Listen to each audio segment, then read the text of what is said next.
Graça e paz, graça e paz. Boa tarde, Deus abençoe a todos. Estamos no Evangelho de Mateus, a partir do capítulo 6. Apresentamos dois vídeos, né? Eu, porém, vos digo, Jesus com sua autoridade profética, apresentando ou reapresentando para o povo, para a multidão, o significado da palavra de Deus, o sentido verdadeiro no qual as pessoas deviam buscar e viver. Jesus não apresenta necessariamente nenhuma novidade em termos de verdade escriturística. Ele restaura a posição de supremacia que deveria ter e que deve ter a palavra de Deus. Porque de ensinamentos religiosos o povo estava cheio, tinha em abundância. Escolas doutrinárias, inúmeros mestres. Também não era incomum entre os judeus os exorcistas ambulantes, se bem que não eram lá dos mais respeitados. A atividade religiosa era intensa naqueles dias, como é nos dias de hoje. E Jesus, na sua apresentação do Sermão do Monte, ele está restaurando a primazia da palavra de Deus, colocando a palavra de Deus acima das interpretações e dos ensinamentos que haviam permeado na sociedade, no mundo daquela época. Esse é um dos motivos pelos quais Jesus sofria enfrentamentos, principalmente por conta dos fariseus, porque os ensinos de Jesus, em alguns casos, né, batiam de frente com alguns ensinamentos dos fariseus, que por uma questão de conveniência, naquele período, haviam criado algumas doutrinas, algumas ideias, alguns conceitos, apresentando eles como se fossem os expoentes maiores da santidade, da justiça, da devoção, da prática da fé cristã. Quando Jesus fala da vida para com Deus, ele, ele no início do capítulo 6, nós já falamos sobre isso, ele fala que nós devemos tomar cuidado para que a nossa vida, para que a nossa fé, para que a nossa religiosidade, para que a nossa espiritualidade não seja realizada, não tenha o objetivo de impressionar a homens. Por isso ele apresenta aquele texto, até quando você estiver fazendo bem, ajudando uma pessoa, que não saiba a mão esquerda o que fez a mão direita. Ou seja, procurar viver de maneira a agradar a Deus. A prioridade da palavra e a prioridade da vida, da adoração, do culto, que tem Deus e que deve ter em nossas vidas. Em seguida, Jesus entra num tema aqui bastante interessante para nós hoje, para sempre, né? Sempre foi interessante na história da igreja, do judaísmo, a questão da oração.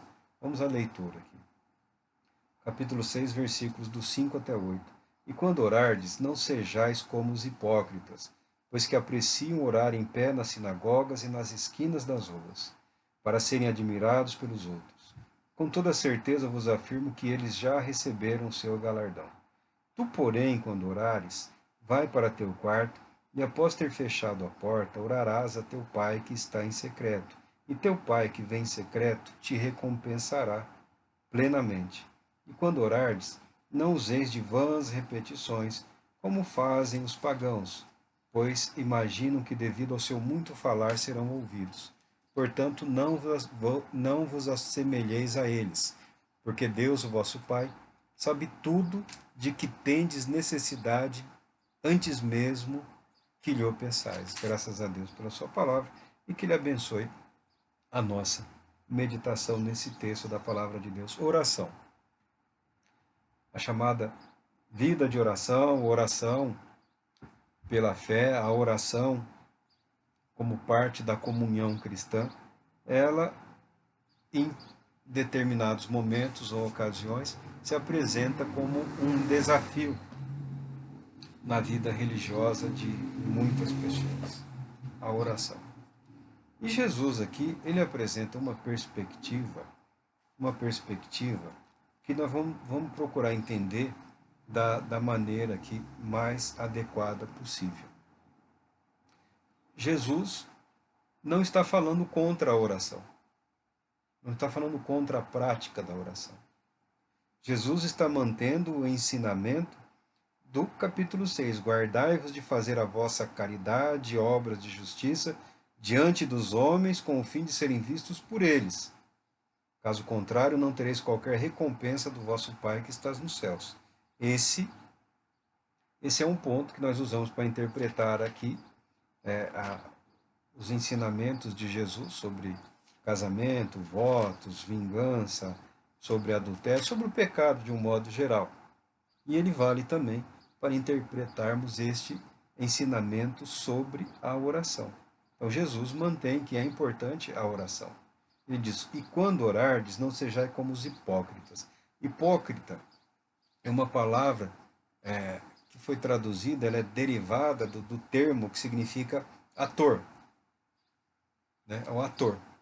Aquela pessoa, na antiguidade, o teatro, né? O teatro era um meio de transmissão, como hoje ainda é basicamente entretenimento, diversão, mas também é um meio de transmitir informações, conhecimentos ou representar, né, fatos ou acontecimentos importantes, relevantes de todos os aspectos da vida social.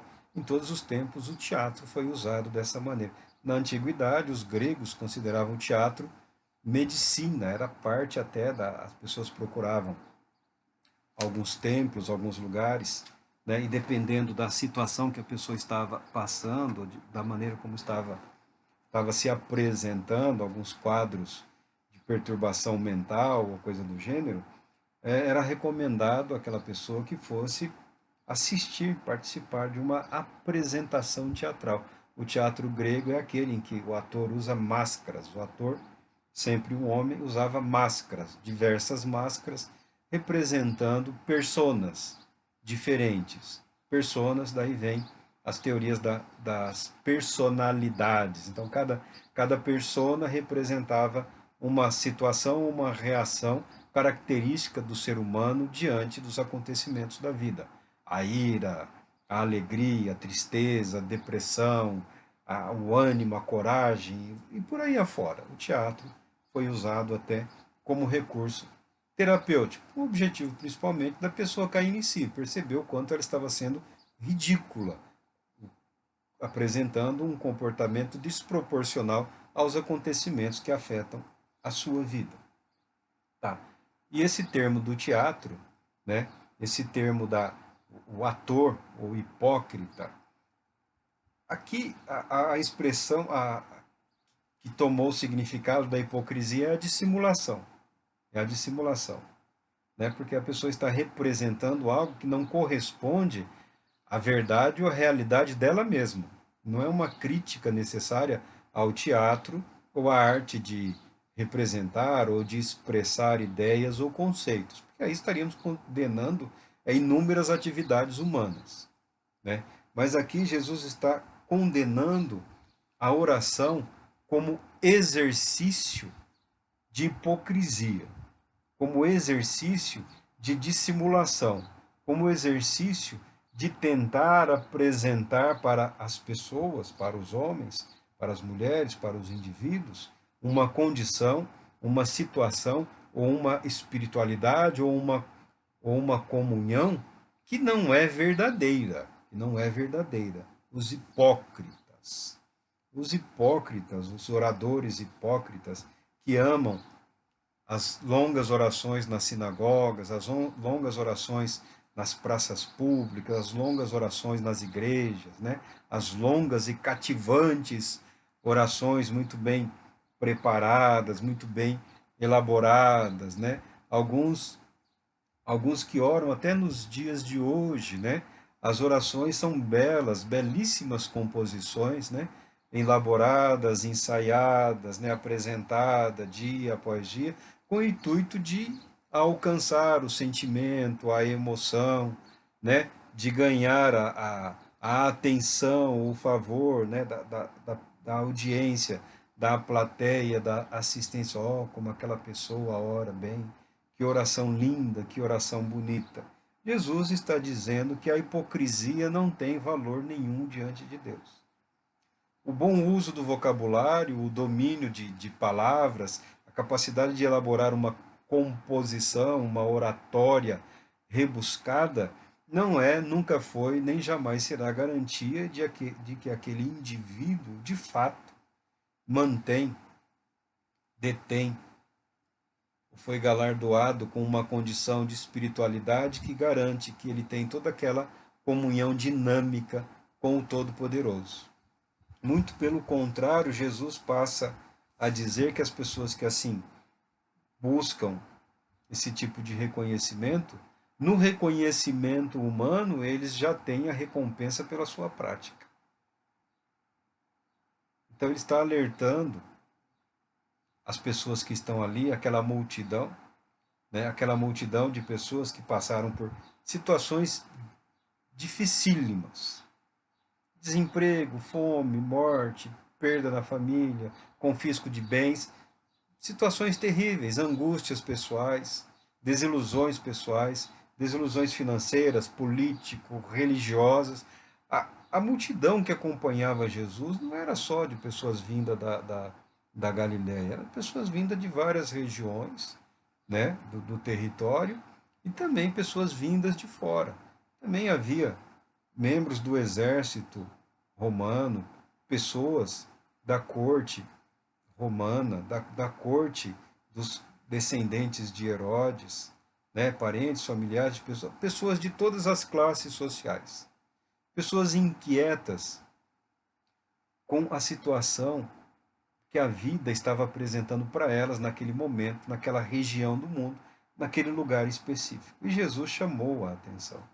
Jesus chamou a atenção como ele tem chamado a atenção de milhões e milhões e milhões, ano após ano, através da história da humanidade. Ele nos adverte para não adotarmos a teatralidade. Viver a nossa fé de maneira real, sólida, firme. Nada de teatralização, nada de circo. Não há necessidade de enfeites ou de adornos desnecessários. A vida espiritual proposta por Jesus é uma vida simples, é uma vida singela, é uma vida de humildade, é uma vida de dependência a Deus. Por isso, nenhum cristão precisa ser assim um grande orador, capaz de fazer longas e exaustivas, né, preleções em forma de orações. Alguns oram melhor do que pregam, né? A pregação nem é assim lá tão boa, mas no momento da oração, né, alguns minutos, fala, oração bonita, foi bem feita, foi preparada, né? Que a pessoa passa mais tempo preparando a oração do que preparando o seu sermão, do que preparando a sua pregação. E a oração ele ensaia várias vezes por dia e acaba desenvolvendo pelo tempo, pela experiência, acaba agindo como um ator que percebe na audiência, na plateia, né, o momento ou o ponto ou em que momento o texto atinge esse ou aquele grupo e pela experiência, pela prática, milita naquela área ali, né? Um teatro, um teatro, uma simulação, uma falsidade, uma não verdade, uma não verdade. Isso não deve habitar nas nossas vidas. Esse não é o caminho para o desenvolvimento, para o crescimento espiritual proposto por Jesus Cristo.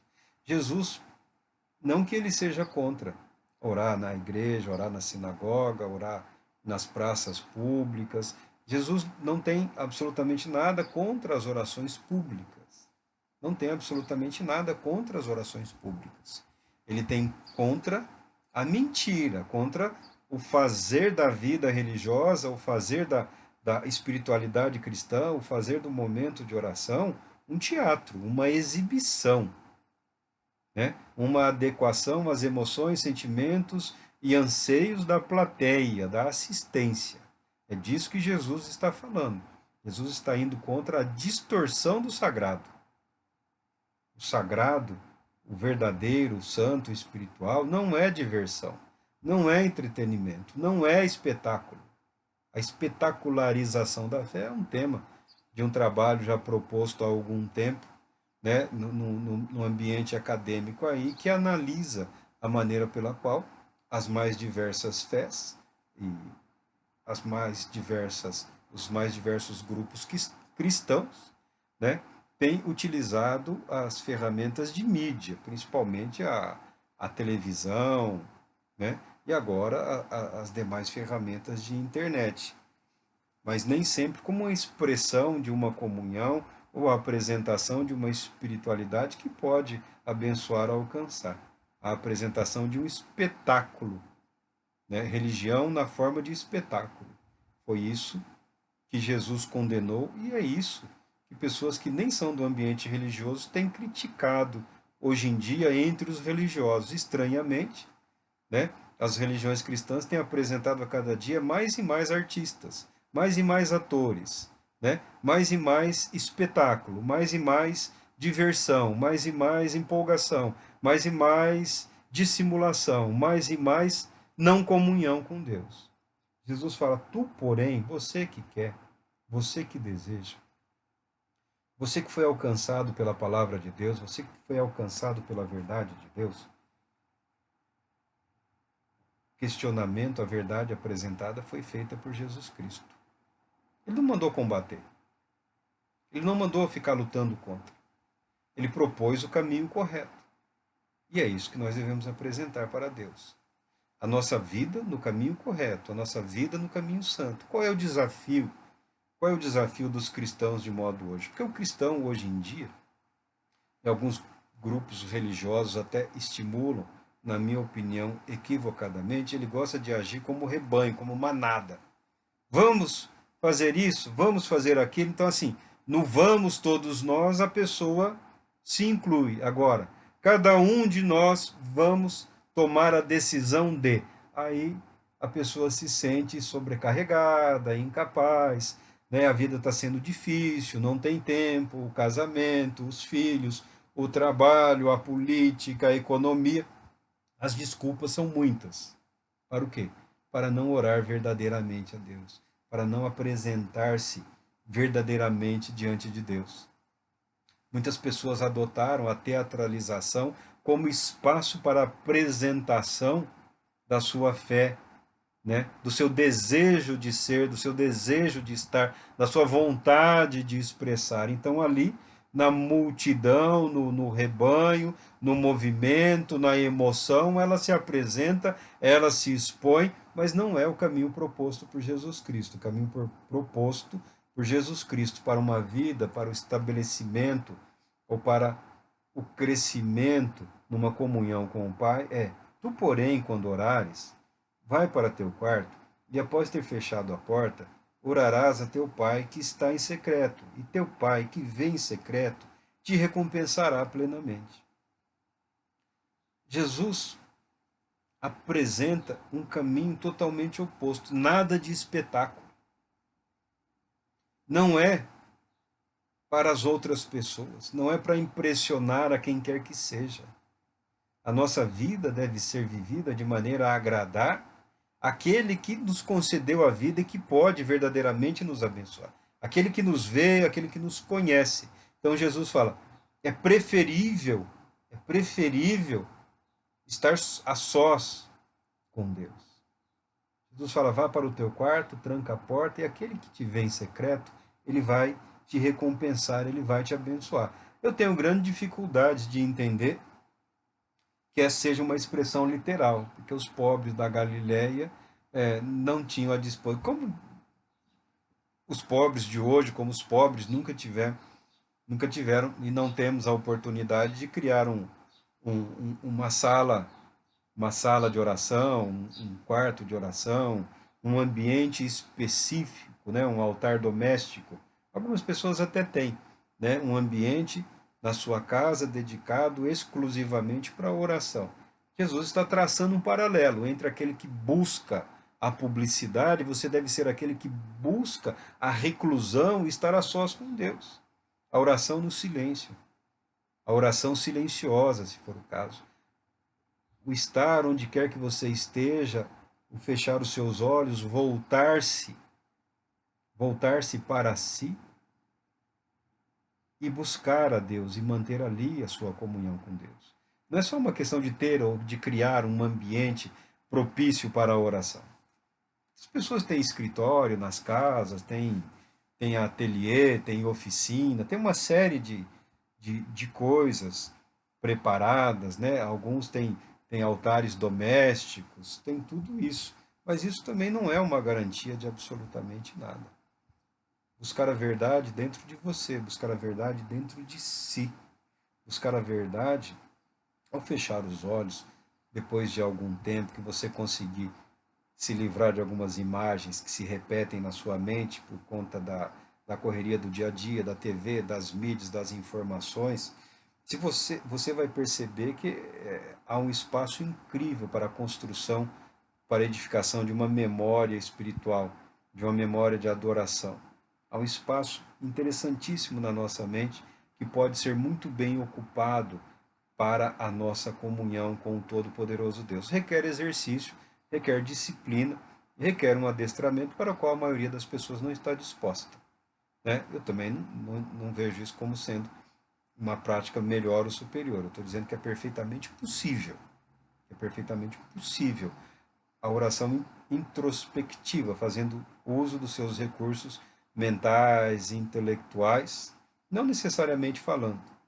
Ao passo que também algumas pessoas se sentem melhor concentradas, né, com o auxílio da fala, né? Vai falando, vai orando, vai apresentando.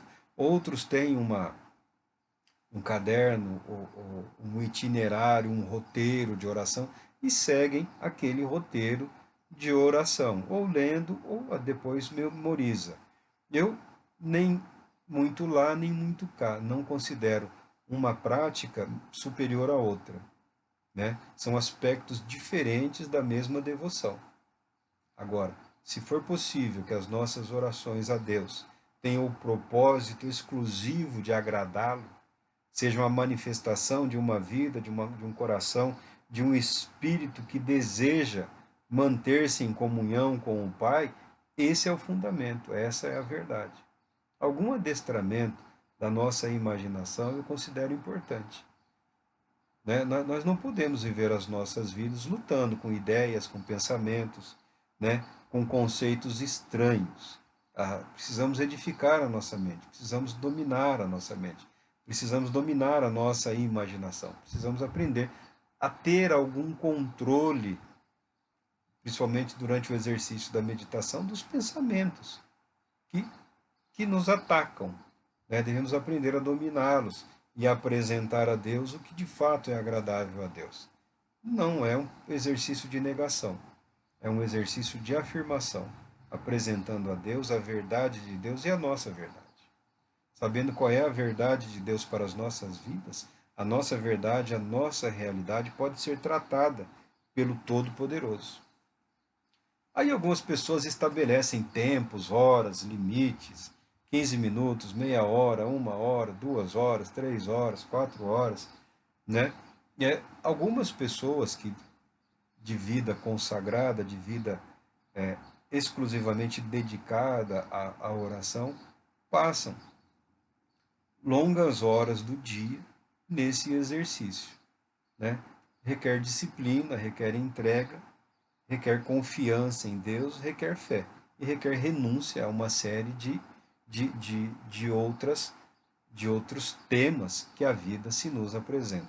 Alguns chamados mestres espirituais por alguns, em momentos de crise, em momentos de profunda depressão, angústia, numa busca desesperada por Deus, por graça, por redenção, por perdão, nós sabemos que dedicavam 6, 7, 8 horas do seu dia para a prática da oração.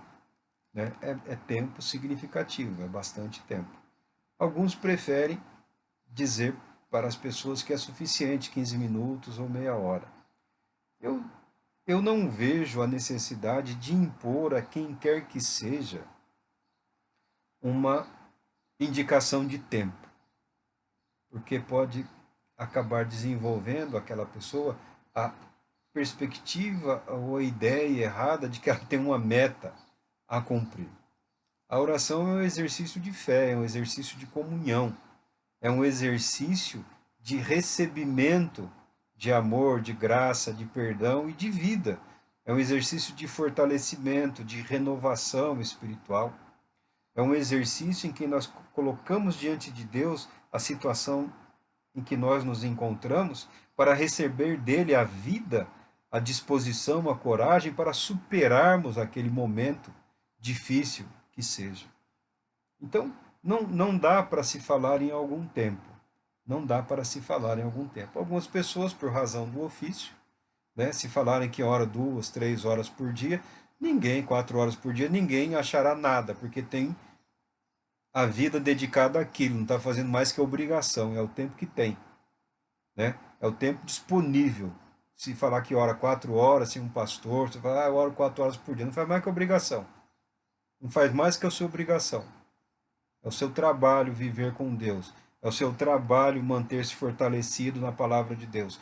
É o seu trabalho alimentar-se da palavra de Deus para que a palavra de Deus alimente outras pessoas. É sua ocupação dispor-se, colocar-se à disposição do Espírito de Deus, para que o Espírito de Deus te use como instrumento para alcançar outras e outras e outras pessoas. Então não é favor nenhum. Não é favor nenhum. E não existe ser humano, por mais compromissado que seja, né, que não tenha condições de dedicar algum tempo do seu dia para a oração. Não existe.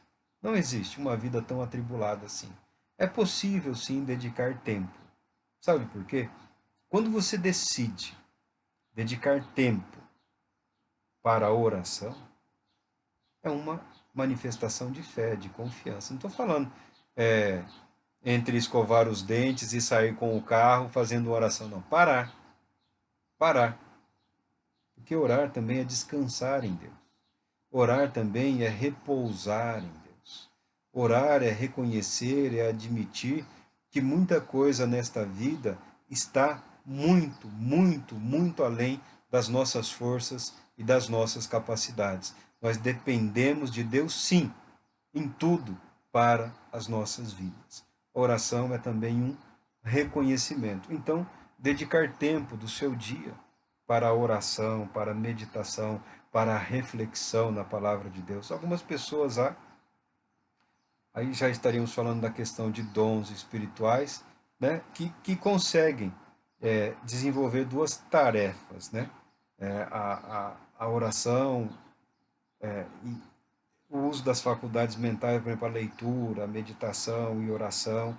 É possível em alguns aspectos, mas nós não vamos entrar nesse ponto porque não parece algo que possa trazer necessariamente alguma produtividade ou acrescentar muito à vida de quem quer que seja. E Jesus apresenta mais um ponto aqui na oração.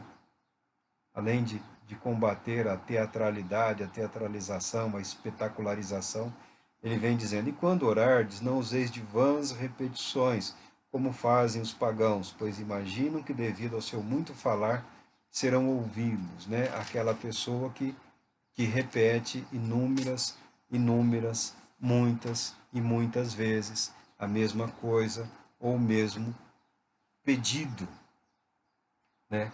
Como uma tentativa de forçar a Deus a ouvi-la. Portanto, não vos assemelheis a eles, porque Deus, o nosso Pai, sabe tudo de que tendes necessidade, mesmo antes que lhe peçais. Se Deus sabe tudo que nós precisamos, mesmo antes que nós nos coloquemos em oração para pedir, se Deus conhece o que é melhor para nós, se Deus sabe o que é melhor para nós, se Deus tem nos abençoado rica e poderosamente, muito além, muito mais do que aquilo que nós sabemos pedir a Ele, então por que nós devemos orar? Essa é uma pergunta que, de tempos em tempos, ela é apresentada. Por que nós devemos orar? Principalmente para que não nos esqueçamos de quem nós somos e de quem é o nosso Deus. Porque o homem, o ser humano, quando as coisas vão bem, ele tem a infeliz tendência de esquecer-se de Deus. Tem aquela coisa da arrogância, da pretensão, né? Fui eu que fiz, foi o meu braço forte. foi a minha mente poderosa, né? Foram os meus méritos. Não, a oração também nos mantém no nosso lugar. A oração nos mantém na perspectiva adequada diante de Deus. O Senhor é Deus, só Ele é soberano e eterno. Nós somos pouco mais que pó. Nós somos criação de Deus, geração de Deus, criados para a glória de Deus, para o louvor de Deus. E é isso que Jesus está pedindo àqueles, ou apresentando para aqueles que o estão ouvindo nisso. A sua vida de oração deve ser simples, deve ser prática, deve ser objetiva, deve ser um reflexo da verdade e deve ser um ato de reconhecimento da soberania do Deus Todo-Poderoso. Aí Jesus apresenta esse modelo de oração, que nós chamamos de Pai Nosso, né? Mas é uma oração, é oração. Né? E Jesus apresenta esse modelo de oração, né? Engessado por alguns, né? Alguns engessaram e mantêm só nisso aqui. Outros falam que é só um simples modelo e nem o fazem, né? Nem o repetem, porque acreditam que podem elaborar suas próprias orações seguindo o que foi proposto por Jesus. Também não vamos entrar neste mérito, mas há uma apresentação aqui de um modelo de oração apresentado por Jesus Cristo. E se foi apresentado por Jesus Cristo, é porque ele contém todos os elementos necessários para a boa prática, para a boa vida. Por essa razão, vós orareis assim: Pai nosso que estás nos céus, santificado seja o teu nome. Pai nosso que estás nos céus. Por que os céus? Porque os céus é onde Deus estabeleceu o seu trono, o seu reino, o seu domínio. E é o lugar onde Deus escolheu para ser mais facilmente encontrado. Encontrado. Tá? A ambientação de Deus, o Deus que é santo, nós falamos em imanência, transcendência, Deus que se revela através da natureza, Deus que está próximo de todo aquele que tem o coração contrito, abatido, do necessitado. Mas o Senhor Deus e Pai, Ele é santo, Ele é totalmente santo. Mas com isso, Jesus não está dizendo que Ele é inacessível. Muito pelo contrário. Céu é um lugar estabelecido por Deus, de onde emanam todas as bênçãos que atingem as nossas vidas. Céu é o lugar do qual o mal foi expulso. Céu é o lugar no qual a glória de Deus brilha no seu mais intenso esplendor. Céu é o lugar no qual o Cristo de Deus foi exaltado e está à destra do Pai intercedendo por nós. Céu é o lugar do qual emanam as ordens de Deus para as nossas vidas, para toda a criação. Jesus está dizendo que, muito embora Deus seja totalmente santo, totalmente diferente de tudo que nós possamos pensar, conceber ou imaginar em relação à natureza de Deus, porque nós não temos conhecimento da natureza de Deus, nós não temos essa compreensão do ser de Deus. É impossível para nós essa compreensão. Mas a fé nesse Deus incompreensível é perfeitamente plausível para todo e qualquer ser humano. Nós não precisamos ter uma compreensão perfeita para expressarmos a fé necessária nesse Deus que nos ouve, que nos atende, que nos conhece, que anseia pela nossa comunhão. Santo, santificado seja o teu nome. Isso já falamos, já tem sido falado muito, né? Os judeus talvez até tenham exagerado um pouco, né? Na questão de não invocar o nome de Deus em vão. Então, evitaram e evitam de toda forma, toda e qualquer pronúncia, né, ao nome santo. Preferem expressões tais quais nós usamos, né? O Altíssimo, Todo-Poderoso, o Criador, o Eterno, tá? Tudo isso é muito importante, mas Pai nosso que estás no céu, santificado seja o teu nome. O nome de Deus é santo. O nome de Deus é santo. A natureza de Deus é a perfeita santidade, a bondade, a justiça, a retidão. Isso deveria chamar a nossa atenção para quem nós somos, para como nós estamos vivendo. Deus sendo santo, há muitas coisas nas quais, há muitas coisas, há muitas situações, há muitas decisões humanas que, ainda que naturais ou aceitáveis hoje, são inaceitáveis a Deus. A santidade de Deus impõe um limite.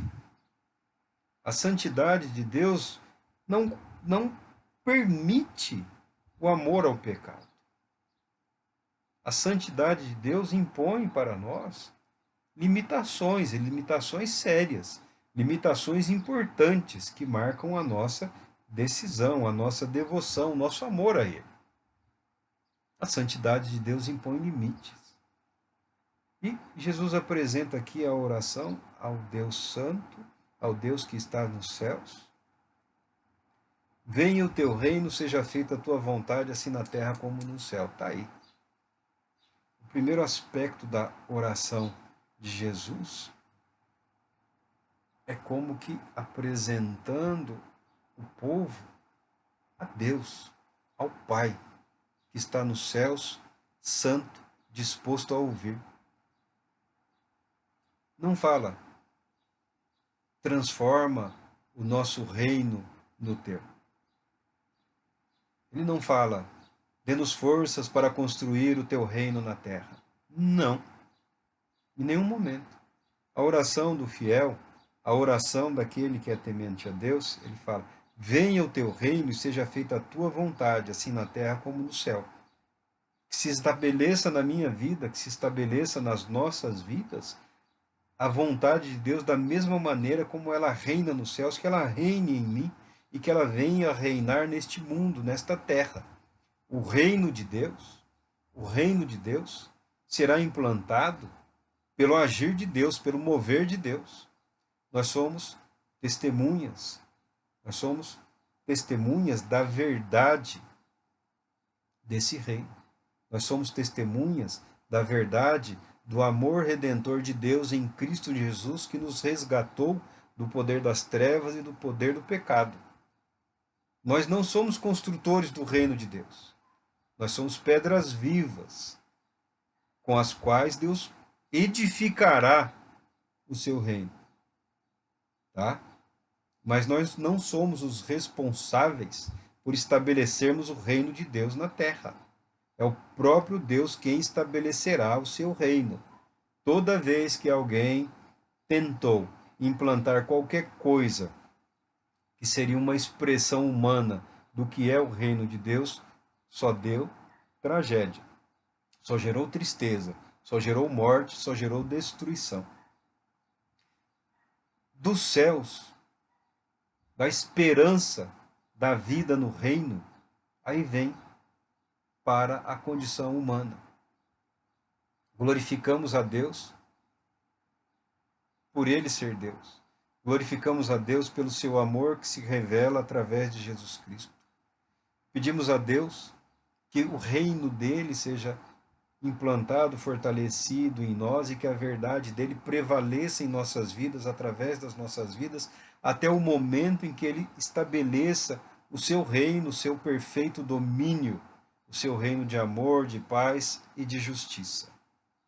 Reconhecendo em Deus, primeiro a sua soberania, primeiro o seu poder, primeiro a sua verdade, depois nós pedimos por aquilo que mais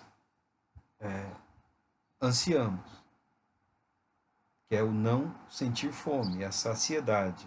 Dá-nos o nosso pão diário, ou pão cotidiano, ou a quantidade suficiente para este dia, para esses dias.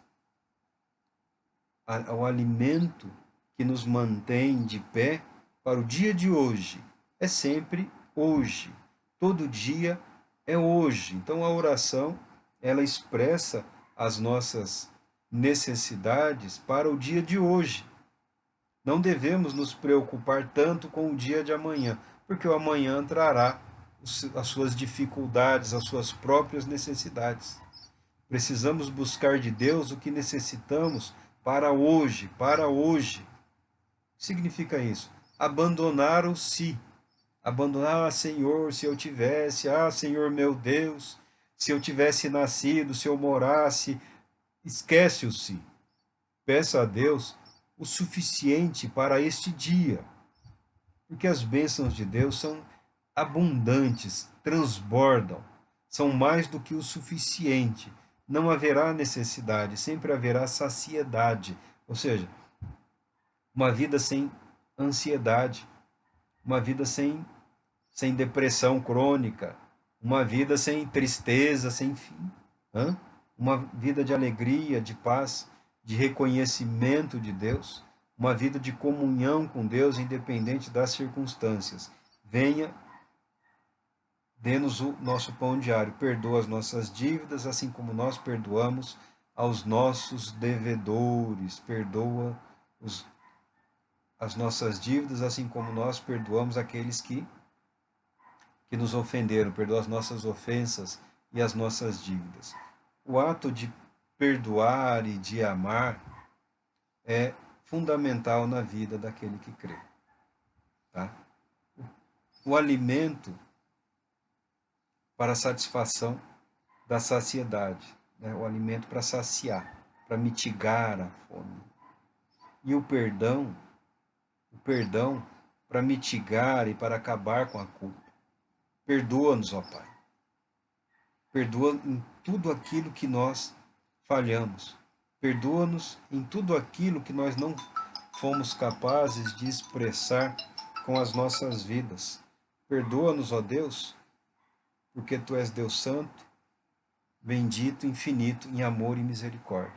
Alguns tentam inverter esse texto, insinuando que só seremos perdoados se perdoarmos. Não é disso. Não é do perdão para a salvação que o Senhor Deus está apresentando aqui nas nossas vidas. Não é do perdão para a salvação. Não é do... O perdão para a salvação já foi dado, já aconteceu. O que ele está deixando claro e evidente aqui é que nós devemos buscar uma vida que reflita a comunhão que nós afirmamos ter com Deus. É preferível perdoar. É preferível abençoar. É preferível amar. A vida daquele que odeia, daquele que massacra, que destrói, que diminui, a oração se torna aquela oração do cínico, do ator, do hipócrita. Né? Aquele que vive em função dos seus próprios objetivos e dos seus próprios interesses, terá dificuldade de entender que nós devemos expressar a condição com a qual fomos recebidos por Deus. O perdão deve ser uma prática. Restabelecer a paz, restabelecer a confiança, se possível. Se possível. E não nos conduzas à tentação, mas livra-nos do maligno, porque Teu é o reino, o poder e a glória para sempre. Amém. Não nos conduza-nos à tentação, mas livra-nos do mal ou do maligno. Não permita, Senhor, que as nossas vidas desmoronem debaixo da opressão satânica, demoníaca.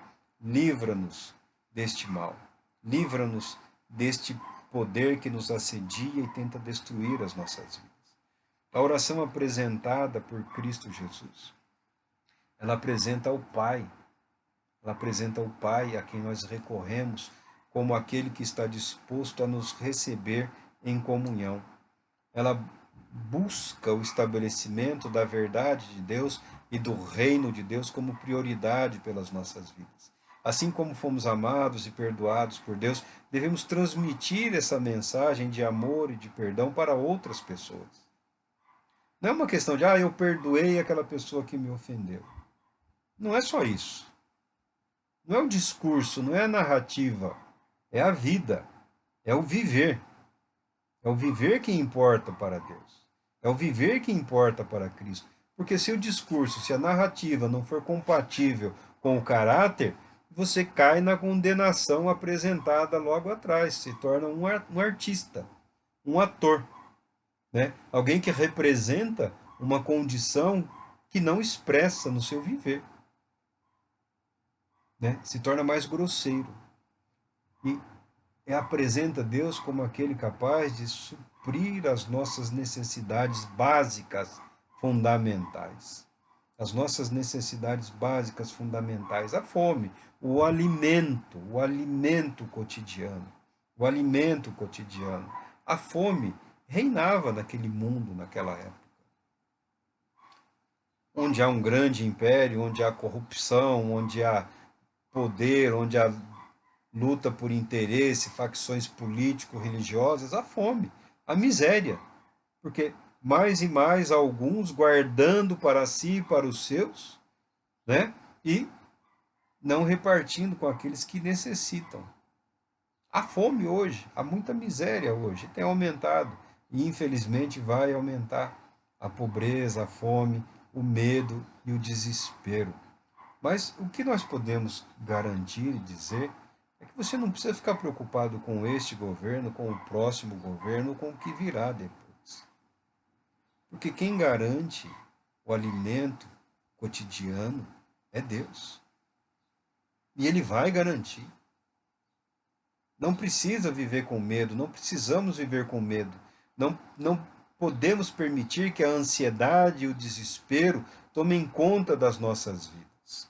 A pessoa que não tem a segurança de que terá a refeição, de que terá o alimento para os filhos, a pessoa que não tem a certeza, a convicção de que suprirá as necessidades físicas daquele a quem ele ama, ela está bastante suscetível ao maligno. Ela está muito suscetível àquele que veio para roubar, para matar e para destruir. Daí a narrativa, os discursos de ódio hoje explorando a miséria, a fome e o medo. Homens e mulheres agindo como verdadeiros demônios, tentando minar a confiança das pessoas em Deus, tentando diminuir a confiança das pessoas na provisão prometida pelo próprio Deus, apresentando-se como salvadores, salvadores do mundo, salvadores da pátria, salvadores da sociedade, salvadores da igreja, mas de fato nada apresentando que seja capaz de suprir, de saciar as necessidades básicas da pessoa. Não interessa quem é esse governo, quem foi o passado, quem será o próximo. O que interessa para nós cristãos é a promessa de Deus, é a promessa de Deus de que as nossas necessidades básicas e fundamentais serão saciadas por quem? Por Ele, por Deus. Por Deus. Não precisamos nos desesperar, não precisamos temer a fome, não precisamos temer a morte, não precisamos temer a injustiça, não precisamos temer absolutamente mal nenhum que sobrevenha ou que aconteça nas nossas vidas. Porque Deus garante pela sua palavra que nós seremos socorridos, que nós somos socorridos pelo Todo-Poderoso Deus. Este é o modelo de oração, é uma apresentação de Jesus, uma oração que reconhece, porque teu é o reino, o poder e a glória para sempre. Amém. O verdadeiro domínio, o verdadeiro poder, o verdadeiro reino é o de Deus. É por esse reino que nós devemos nos empenhar. É por esse reino que nós devemos viver. É pelo reino de Deus que nós devemos orar. É pelo reino de Deus que nós devemos dedicar e consagrar as nossas vidas, as nossas capacidades, as nossas mentes, os nossos corações, o nosso espírito, a nossa vontade de viver, de ser e de realizar. É pelo reino de Deus que nós devemos viver. É pelo poder do reino que nós devemos clamar. Aí Jesus complementa a sua oração: pois se perdoardes aos homens as suas ofensas, assim também o vosso Pai Celeste vos perdoará. Entretanto, se não perdoardes aos homens, tampouco vosso Pai vos perdoará as vossas ofensas. O exercício do perdão, na minha opinião, algumas pessoas entre os cristãos apresentam esse texto dizendo aqui: ah, você não foi capaz de perdoar, então Deus não te perdoa, você vai para o inferno. Mentira. Não é absolutamente nada disso que o Senhor Jesus está dizendo. Tá? Cada coisa no seu devido tempo, cada coisa no seu devido lugar. Não vamos bagunçar as prateleiras aí. Você é amado de Deus, você foi perdoado por Deus, você foi alcançado pelo perdão que trouxe arrependimento, redenção, salvação e fé. Há uma expectativa da parte de Deus que a sua vida cresça de maneira a você externar para os outros o que você recebeu de Deus, o que você recebeu de Deus. O nosso crescimento espiritual, a nossa maturidade, o desenvolvimento da nossa espiritualidade diz respeito a esse viver o amor e o perdão de Deus e expressar através das nossas vidas o amor e o perdão de Deus. Tá. Mas isso não é uma coisa automática. Isso é resultado de uma vida em comunhão com o Todo-Poderoso.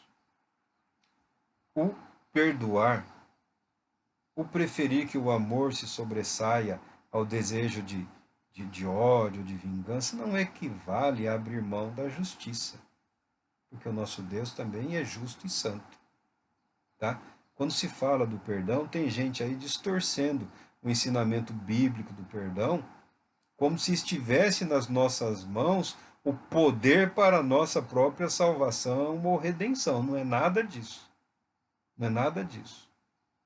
A nossa redenção, a nossa salvação, nos foi dada gratuitamente por Deus em Cristo Jesus. Porque pela graça sois salvos, isso não vem de vós, é dom de Deus. É dom de Deus. A salvação, o amor, o perdão, a redenção são um dom de Deus. Como os dons e a vocação de Deus são irrevogáveis, isso não se perderá.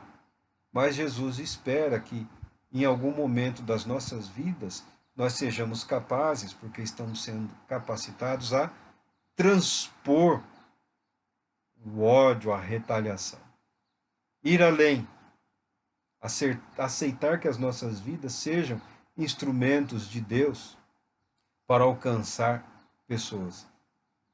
A mensagem do Evangelho é a mensagem do amor e de perdão de Deus que alcança a humanidade.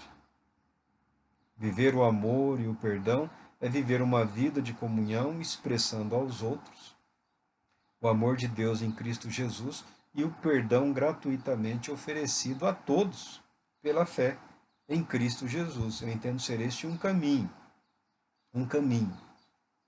Algumas pessoas hoje enfrentam muita dificuldade em perdoar ofensas que ultrapassaram, assim, o imaginável. Violências terríveis acontecem hoje, atrocidades terríveis acontecem hoje.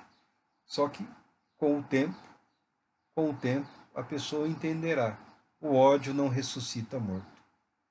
O ódio não restaura a dignidade, a integridade de quem quer que seja. O ódio não salva vidas.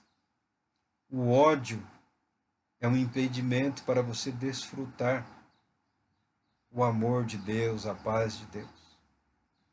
Reconhecer que Deus é aquele que fará justiça.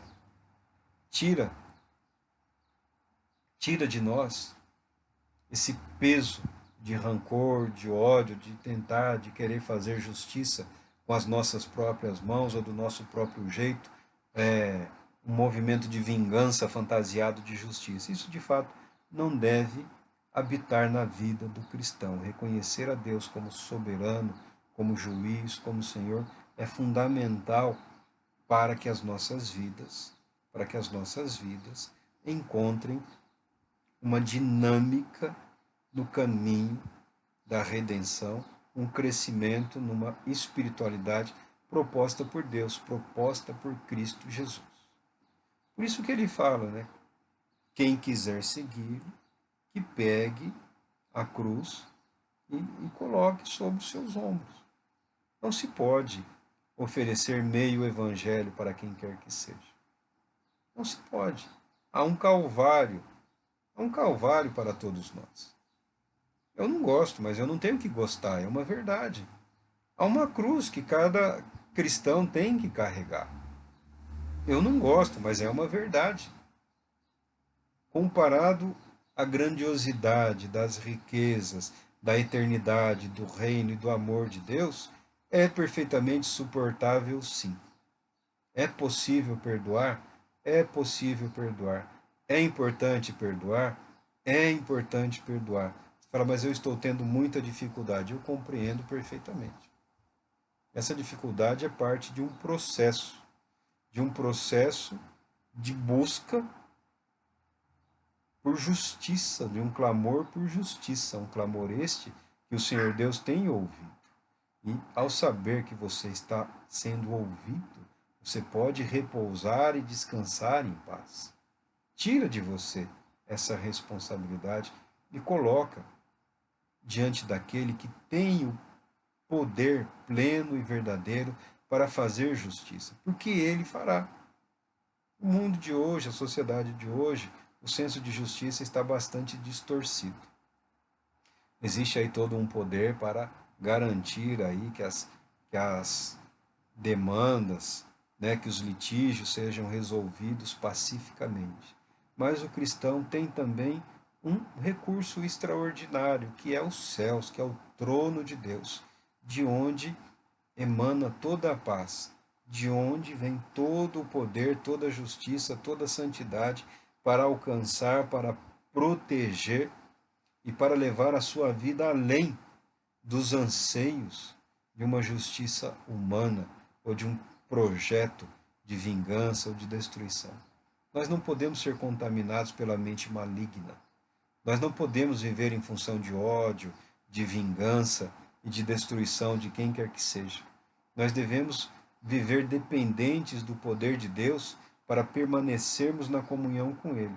Essa é a vida de oração que Jesus apresenta, esse é o modelo de oração que Jesus apresenta, esse é o Pai que Jesus apresenta para as nossas vidas, com quem nós não só podemos, mas devemos manter uma comunhão diária, uma comunhão reiterada, uma comunhão na qual as nossas necessidades diárias podem ser supridas diariamente. Deus Todo-Poderoso te abençoe, te conceda a paz, querendo Ele, retornaremos em breve.